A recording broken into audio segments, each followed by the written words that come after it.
Halo guys, Halo, jadi ini adalah video pertama kita buat ngebahas film yang baru kita tonton. Nah, kita baru nonton apa nih? kita baru nonton Black Panther Wakanda Forever. Wakanda Forever gitu ya.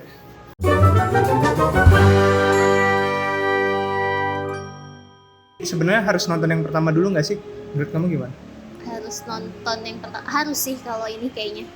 Karena ada beberapa kayak yang masih nyambung-nyambung sama Black Panther yang pertama. Iya nggak sih? Ada beberapa. Kayak sih biar Iya, lebih ini ya. terus yang ritualnya kenapa Ritualnya kayak gini? iya. Tentang Black Panther itu sendiri mungkin ya mitosnya. Iya. Sama beberapa tokoh bakalan lebih ngena kan kalau kita Iya, udah iya nonton. benar-benar. Kayak Mbaku gitu sama si Okoye. Bahkan nih kita yang udah nonton yang pertama aja tuh tadi ketika Iya, ada iya. satu tokoh gitu kita Iya. kayak ini kayak pernah Ini lihat, kayak pernah lihat iya, gitu. tapi di mana siapa? Kalau ucuk-ucuk kita nonton ini terus nggak tahu, belum pernah tahu, itu kayak tokoh yang tiba-tiba nongol aja Iya. gitu. Menurut kamu lebih bagus yang sequel ini atau yang pertama? Kalau misalnya dilihat dari aku lihat dari konfliknya ya, aku sih Ah. lebih suka konflik yang sebenarnya dua-duanya bagus sih Ah. Black Panther. Tapi aku lebih suka konflik yang ini gitu, lebih Oh. runut dan emang dekat dengan sehari-hari gitu nggak sih ngerasanya? Iya, ada satu topik yang nanti akan kita omongin di sini sih, yang menurut aku tuh itu ketara banget. Tapi kalau aku lebih suka yang pertama sebenarnya, Oh, kenapa? lebih ringkas, lebih compact gitu. Kalau ini tuh banyak gitu, Iya. kompleks. Ya maksudnya bagus atau enggak itu kan subjektif ya. Kalau dibilang lebih kompleks, sebenarnya kayaknya lebih kompleks yang ini. Iya, lebih kompleks yang ini dan kayak agak lama juga ya plotnya. Lama ya, harus dibangun dulu biar konfliknya itu makin berasa gitu Iya, kan. tapi untungnya dia tuh walaupun konfliknya lama, dia tuh nggak yang stagnan gitu loh. Ya, Nggak yang berprogres terus gitu ya. iya. Sebenarnya ini tuh lebih ke politik nggak sih? Hmm. Ya, kalau aku sih lihatnya kayak lebih ke politik kalau ini. Ya, lebih tepatnya mungkin politik internasional ya. Iya, politik internasional. Khususnya di dua negara ini tuh aku ngeliatnya kayak bentuk alternate bangsa Aztec gitu kan. Yang Talokan itu kan Maya kan, bangsa Maya Iya. Aztec gitu, sama bangsa di Afrika gitu kan.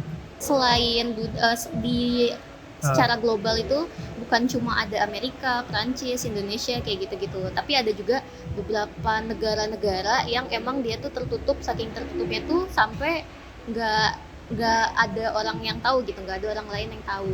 Bukan cuma di seri Black Panther ini doang, tapi kayak kemarin juga di Shang-Chi juga kan ada Ya, apa namanya? Nama desanya? Talo ya kalau nggak Talo. salah dia, Talo kayak gitu. Terus yang yang- emang buat masuknya aja tuh susah. Iya, yang aku suka tuh gimana Marvel tuh mengangkat konflik personal. Sebenarnya kan diawali dari meninggalnya T'Challa ya, Black Panther yang pertama. Iya. Ya karena memang aktornya beneran meninggal ya. Iya, Itu kan iya. bingung gimana ceritanya berlanjut nih dulu.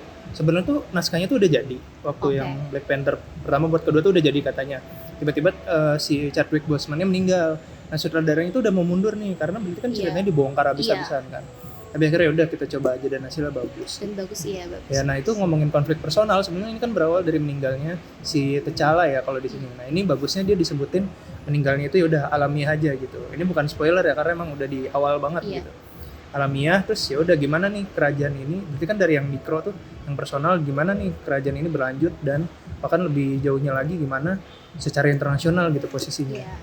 Konfliknya tuh emosional gitu, yang pas mereka berantem di akhir antara Namor sama yang lain gitu ya, nggak tahu ini spoiler apa enggak, itu aku ngerasanya emosional sih, ngebuild Iya, emosional dan masuk akal. masuk akal. Bukan nggak yang ucuk-ucuk. kayak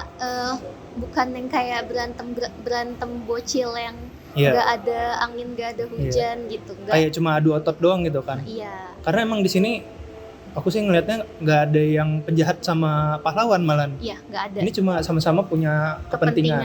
Dan Iya, ini konflik kepentingan, kepentingan dan kayak beda persepsi aja. Gitu. beda persepsi.